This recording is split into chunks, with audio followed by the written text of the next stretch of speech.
നമസ്കാരം, ഞാൻ നന്ദകിഷോർ. ദരിദ്ര പ്രാർത്ഥയത്യർത്ഥം അർത്ഥവാൻ രാജ്യമിച്ഛതി.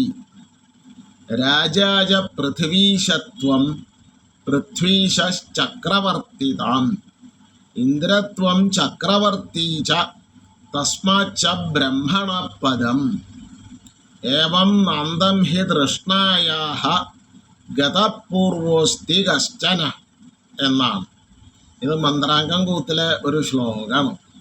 അതായത് ദരിദ്ര പ്രാർത്ഥയത്യർത്ഥം, ദരിദ്രൻ അർത്ഥം പ്രാർത്ഥിക്കുന്നു.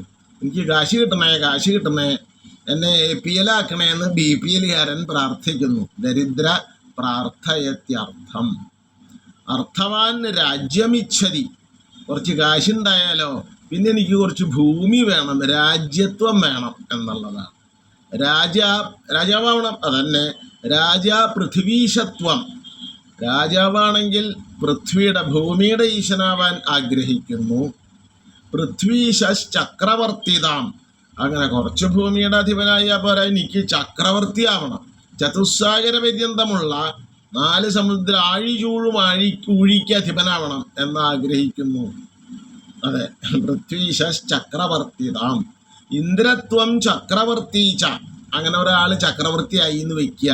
അയാളുടെ പിന്നത്തെ ആഗ്രഹം എന്താ? എനിക്ക് ഇന്ദ്രനാവണം. അതെ, ഇന്ദ്രനാവണം. അതെ അതെ എന്നാൽ അതുകൊണ്ട് നിൽക്കുക. തസ്മാച്ച ബ്രഹ്മണ പദം. ഇന്ദ്രനായാലോ എനിക്ക് ബ്രഹ്മാവാവണം. അതിൻ്റെ അപ്പുറത്തുള്ളതാ. ബ്രഹ്മാവായ അതിൻ്റെ അപ്പുറത്താവണം. ഏവം നാന്തം ഹി തൃഷ്ണായാഹ. മനുഷ്യന്റെ തൃഷ്ണയ്ക്ക്, അത്യാർത്തിക്ക് അന്തല്ല എന്നുള്ളതാണ് ഈ ശ്ലോകത്തിൻ്റെ അർത്ഥം. ആർത്തി മൂത്തട്ടാണ്, അതെ, തൃഷ്ണ മൂത്തട്ടാണ്.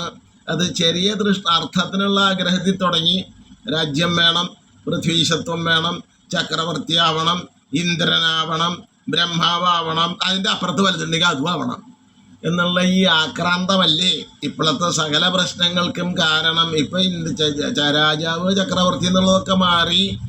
ആദ്യം ഒരു പഞ്ചായത്ത് മെമ്പറാവണം, ഗ്രാമപഞ്ചായത്ത് മെമ്പറാവണം, പിന്നെ ബ്ലോക്ക് പഞ്ചായത്ത് മെമ്പറാവണം, പിന്നെ ജില്ലാ പഞ്ചായത്ത് മെമ്പറാവണം, പിന്നെ മുനിസിപ്പാലിറ്റി മെമ്പർ, കോർപ്പറേഷൻ മെമ്പർ, നിയമസഭാ മെമ്പർ, പാർലമെൻറ്റ് മെമ്പർ, രാജ്യസഭാ മെമ്പർ, ഐക്യരാഷ്ട്രസഭാ മെമ്പർ, അങ്ങനെയൊക്കെ ആവണം.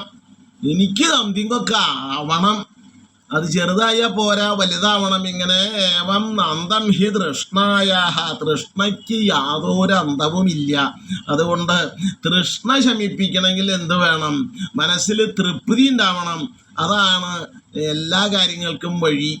തൃപ്തിയാണ് ലക്ഷ്യം. എല്ലാത്തിൻ്റെ ലക്ഷ്യം തൃപ്തിയാണല്ലോ. ദേവേന്ദ്രനെ അതിൽ വെച്ച് തൃപ്തി അടയുക. അങ്ങനെ ഓരോന്നായിട്ട് തൃപ്തിയാവും. അങ്ങനെ മനസ്സിന് അങ്ങോട്ട് തൃപ്തിയായാൽ ബാക്കിയൊക്കെയായി എന്ന് പറയുന്ന ഒരു ശ്ലോകമാണ് ഇത്. നമസ്കാരം.